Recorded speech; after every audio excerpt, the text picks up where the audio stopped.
Un saludo, mi nombre es Antonio Hernández, soy médico con maestría en salud pública, trabajo en el Ministerio de Salud de El Salvador y formo parte del Grupo de Trabajo de Salud Internacional y Soberanía Sanitaria del Consejo Latinoamericano de Ciencias Sociales, CLACSO. Para mí es un gusto el poder estar compartiendo un momento con cada uno de ustedes hablando sobre el tema de la salud escolar. Y quiero compartir una muy breve reflexión con ustedes sobre en torno a las políticas que hemos estado teniendo en los últimos años en torno a este tema. Así que quiero compartir brevemente mi presentación. Entonces, quiero comenzar diciendo que en general, cuando hablamos de las políticas de salud escolar en Latinoamérica, nos hacemos la pregunta, ¿dónde estamos? ¿Hacia dónde vamos? ¿Qué ha pasado en estos últimos años en torno a las políticas de salud escolar? Y quiero mencionar que prácticamente estaré desarrollando 3 puntos.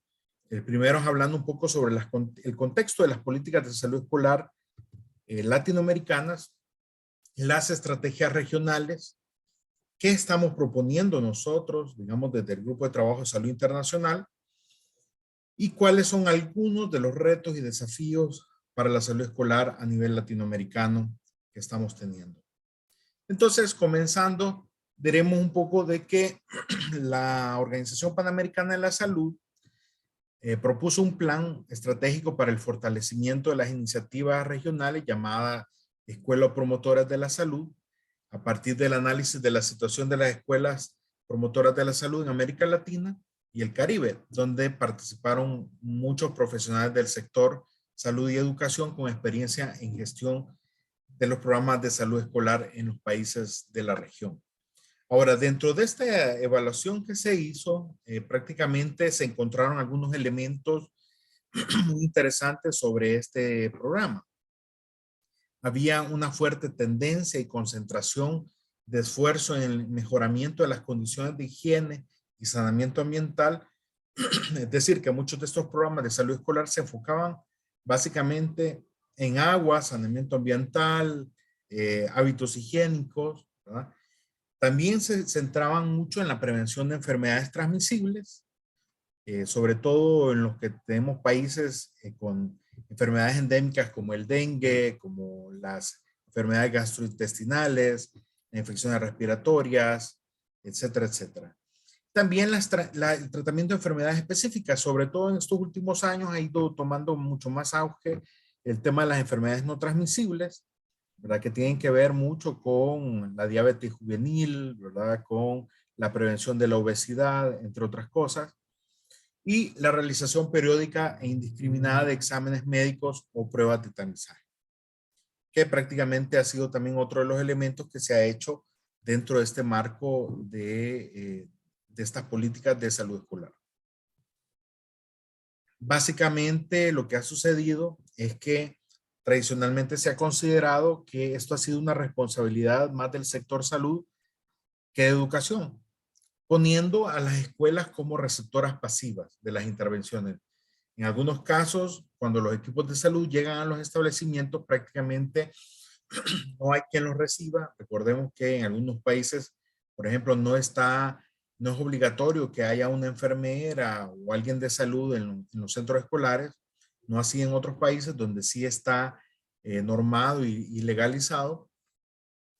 Y estas intervenciones que muchas veces tienen un carácter, digamos, esporádico, disperso, son realizadas en su mayoría por agentes externos a la comunidad educativa.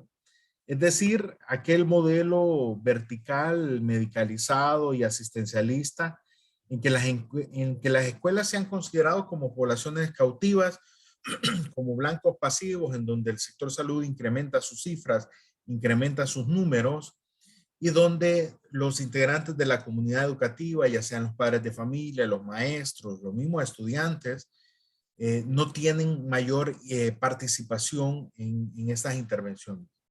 Entonces, los programas de salud escolar prácticamente han reflejado, digámoslo así, las prioridades de esas administraciones.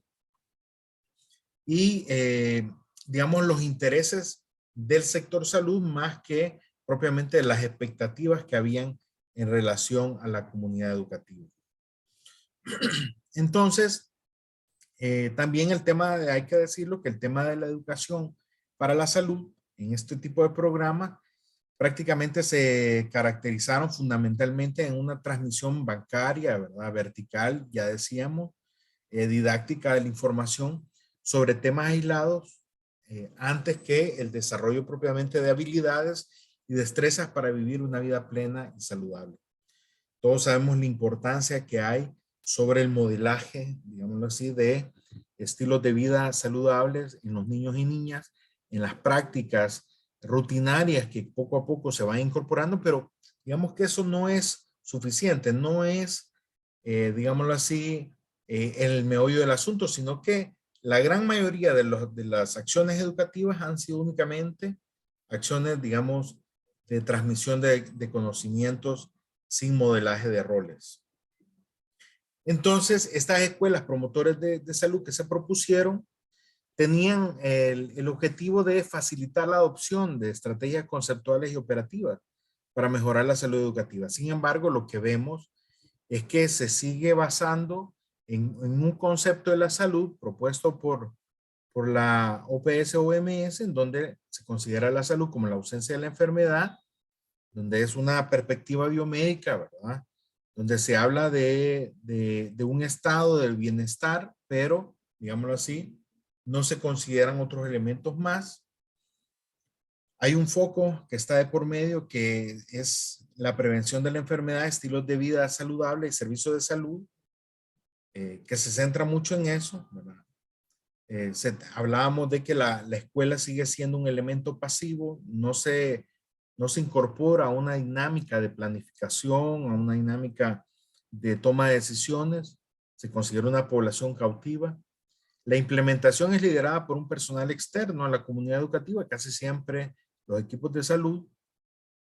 Las representaciones sociales, bueno, los profesionales externos se consideran como poseedores del conocimiento en salud. Hay relaciones asimétricas de los profesionales hacia los estudiantes. Ya lo mencionábamos, que este tipo de intervenciones son esporádicas, no están integradas a un plan educativo y mucho menos a una política institucional. Muchas veces son elementos inclusive dispersos dentro de los mismos programas de salud. Es decir, un día me llegan los equipos de salud bucal, otro día me llegan los materno-infantiles, otro día me llega inmunizaciones, otro día me llega controles de niños sanos, etcétera, etcétera. O sea, es decir, que dentro del mismo sector salud hay una alta fragmentación también de las mismas acciones y no hay acciones coordinadas, digamos, que están pasando. Entonces, esta dimensión del trabajo, que para este caso, en esta lógica de las escuelas promotoras de la salud, se ha convertido en una lógica unidimensional, no así en el diseño original que se habían propuesto que fuesen multidimensionales, pero la verdad es que en la práctica y en los diferentes países latinoamericanos, básicamente siguen siendo unidimensionales. Y digamos que a lo más que se ha asumido es a llegar a acciones intersectoriales, muchas veces empujadas por el tema de las epidemias. Ya lo vimos con las últimas epidemias, por ejemplo, de Zika, chikungunya que tuvimos en la región, donde se establecieron filtros escolares para la detección de niños con síntomas y poderlos regresar a casa. De igual manera también con el tema del COVID-19, aunque sabemos que hubieron mucha suspensión de clases y mucha virtualidad, pero digamos que en aquellos centros escolares que se abrieron para la presencialidad, también hubieron filtros escolares. Más allá de toda esa labor que puede ser intersectorial, siempre tenemos a los actores externos al establecimiento definiendo las prioridades y formas de trabajo. Y tenemos profesionales externos a educación que implementan el proyecto y la comunidad educativa lo facilita. Entonces, es decir, siempre mantenemos esa actitud pasiva de los centros escolares esperando a ver qué les llegan a ofrecer en esa ocasión los agentes de salud. Entonces, ¿qué estamos proponiendo nosotros desde el Grupo de Trabajo de Salud Internacional y Soberanía Sanitaria? Bueno, en el marco de la salud internacional sur-sur, estamos proponiendo un nuevo modelo de atención basado en cuidados integrales en salud que parta de las redes, pero no de las redes de servicios de salud, que digamos, ahorita el modelo de gestión que se está proponiendo desde la Organización Panamericana de la Salud, sino desde lo que nosotros denominamos redes integrales de salud, es decir, no solamente de servicios de salud, sino de salud, porque consideramos que en la red deben de haber otros actores más que deben de estar involucrados. Deben estar la organización comunitaria, deben de estar las iglesias, deben de estar las escuelas, deben de estar cualquier otra expresión comunitaria, organizativa que se encuentra dentro del tejido social en esa localidad, en ese territorio. La idea es que en estas redes integrales de salud se incorporen a las escuelas no como agentes pasivos, sino como agentes activos dentro de una estrategia de cuidados integrales, porque esa es otra categoría que estamos nosotros implementando. No hablamos de atención primaria de salud, sino que hablamos de cuidados integrales con participación de las comunidades organizadas. Es decir, que no más, digamos, los centros escolares se convierten en actores, en receptores, sino que se convierten en agentes mismos de transformación, no solamente al interior de sus centros escolares, sino también para toda la comunidad. Es decir, no solamente los beneficiarios son los estudiantes y sus familias, sino que también la misma comunidad, los maestros, etcétera. Entonces, este es como el giro que nosotros estamos proponiendo para la atención de la salud escolar. Ahora, para llegar a este punto es necesario entender algunos elementos también que proponemos. Bueno, estas escuelas con cuidados integrales, nosotros creemos que deben de formar parte de esta red de cuidados comunitarios. Ya lo mencionábamos previamente, en la que los maestros, padres de familia y estudiantes se incorporan a la construcción de una agenda comunitaria en salud para abordar conjuntamente las acciones de cuidado de la salud. Esto implica romper con las lógicas epidemiológicas tradicionales y asumir el paradigma de la salud colectiva, donde se plantea a la salud como el producto del metabolismo entre la sociedad y la naturaleza. Es decir, que ya no basamos, digámoslo así, el accionar de estos programas de salud escolar únicamente en nuestra agenda epidemiológica, ¿verdad? Sino que basamos en la salud colectiva, en procesos que están más allá, digámoslo así, de las determinantes sociales y vamos hacia la determinación de la salud.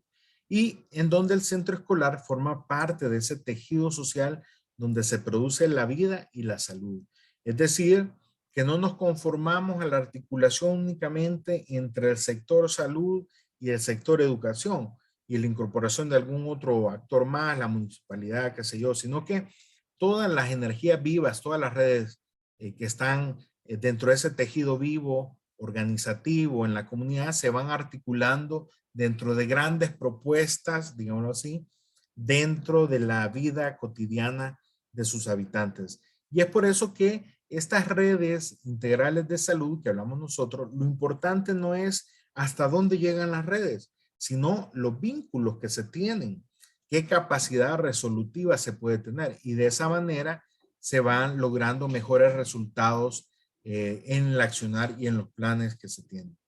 Entonces, ya para ir cerrando, tenemos algunos retos y desafíos que quisiera compartir con ustedes. En primer lugar, eh, proponemos que hay que lograr el compromiso político, obviamente, para que esto se dé, que hay un acompañamiento técnico y de coordinación entre Ministerios de Salud y Educación y debe de desarrollarse una nueva apuesta de escuelas con cuidados integrales. Como lo mencionábamos anteriormente, con esas características, digámoslo así, no, digamos, con la lógica de las escuelas promotoras de la salud, sino con otra mirada más crítica, digámoslo así, más de una perspectiva distinta.